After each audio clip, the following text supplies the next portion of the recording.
آقا علیہ الصلوۃ والسلام نے ارشاد فرمایا تھا، من رأى منکم منکرا فلیغیرہ بیدہ فإن لم یستطع فبلسانہ وإن لم یستطع فبقلبہ وذلک اضعف الایمان۔ آقا علیہ الصلوۃ والسلام نے 3 معیار مقرر فرمائے تھے۔ فرمایا تم میں سے جو شخص برائی کو، ظلم کو، بے حیائی کو، لوٹ مار کو، کرپشن کو، دین کی حدود کی خلاف ورزی کو، ظلم کو، جبر کو، آقا علیہ السلام نے فرمایا جو بھی منکر ہے، جو اس کو کھلے بندوں دیکھے، اس کو نظر آئے، تو اس پر فرض ہے کہ وہ اپنی پوری طاقت اور قوت کے ساتھ اس کو روکے اور اس نظام کو بدلنے کی کوشش کرے۔ فَلْيُغَيِّرْهُ بِيَدِهِ، پوری قوت کے ساتھ اس نظام کو بدلے۔ وہ نظام جو منکر پہ قائم ہے، جو بدی پہ قائم ہے، جو ظلم پہ قائم ہے، جبر پہ قائم ہے، بے حیائی پر قائم ہے، لوٹ مار پہ قائم ہے، حرام پر قائم ہے، فَلْيُغَيِّرْهُ بِيَدِهِ، اس کو بدل دے اپنی قوت کے ساتھ۔ یہ آقا علیہ السلام نے ایک پہلا معیار قائم کیا، یہ معیار آئیڈیل ہے۔ پھر آپ نے خیال فرمایا اپنی امت کے کمزور لوگوں کا، اور فرمایا فَإِن لَّمْ يَسْتَطِعْ فَبِلِسَانِهِ، اور اگر کوئی اتنی طاقت اور جرت نہ رکھے، ہر ایک کے سینے میں ایسا کلیجہ نہیں ہوتا نا۔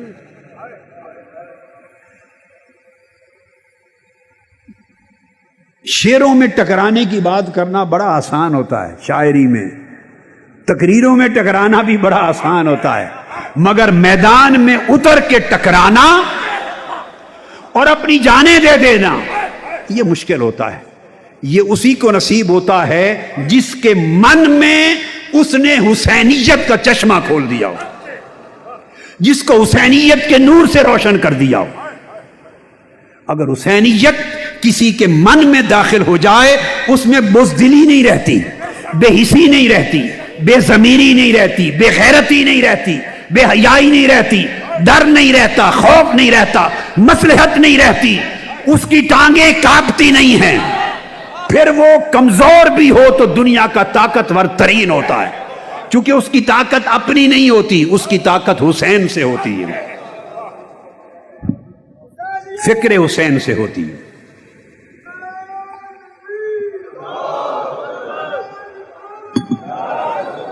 سو آقا علیہ السلام نے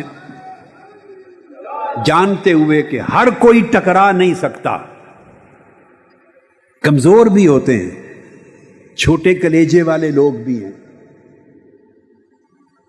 تو ان کا دھیان فرما لیا کہ بہت بڑی اکثریت ہی امت سے نہ نکل جائے، ان کا بھی خیال رکھا۔ فرمایا فَبِلِسَانِهِ، اگر کوئی ٹکرانے کی جرت اور ہمت نہ رکھے تو زبان سے للکارے، یا ٹکرائے یا للکارے، 2 پیمانے دیے۔ پھر زبان سے اس کی مذمت کرے، اس کا ساتھ نہ دے۔ آقا علیہ السلام نے رعایت فرمائی ان بہت کثیر تعداد میں ہر زمانے کی اپنی امت کے افراد کی جو ٹکرانے کا کلیجہ نہیں رکھتے، ان کا خیال کیا۔ پھر تیسرا درجہ اور تیسرا پیمانہ دیا، فرمایا آقا علیہ السلام نے کہ اس سے بھی کمزور دل کے لوگ ہوں گے، مفاد زیادہ طاقتور ہوگا ان کی زندگی میں،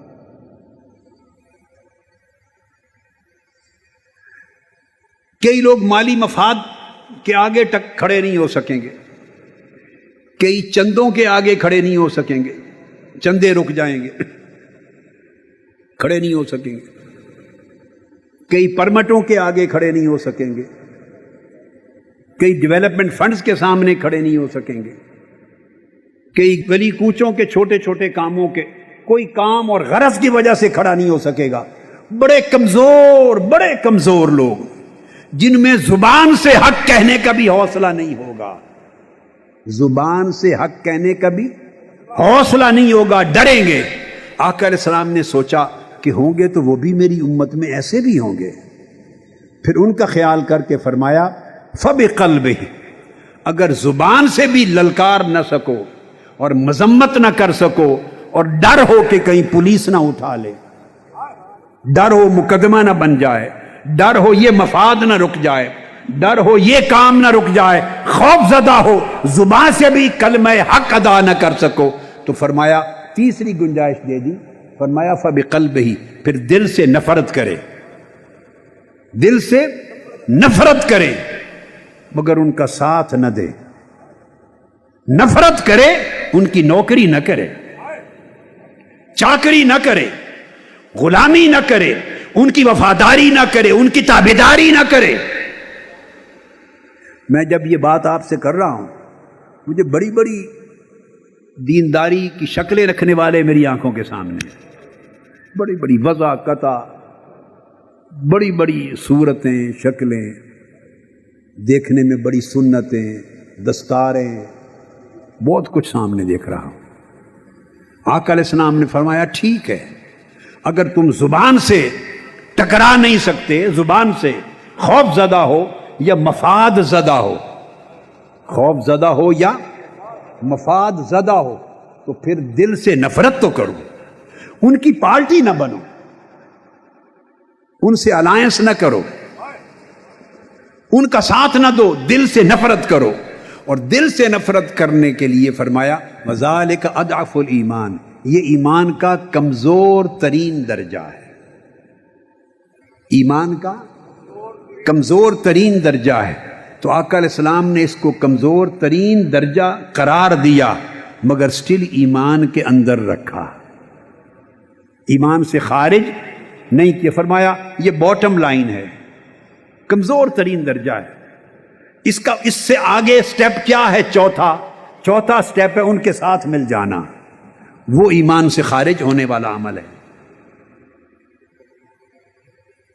یعنی بدی کا ساتھ دینا، ظلم کا ساتھ دینا، جبر کا ساتھ دینا،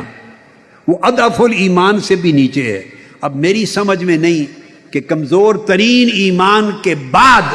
پھر کون سی حالت ہے ایمان کی کہ جس کو داخل ایمان سمجھیں گے۔ شرعی، اعتقادی، اصولی، فنی بحث سے قطع نظر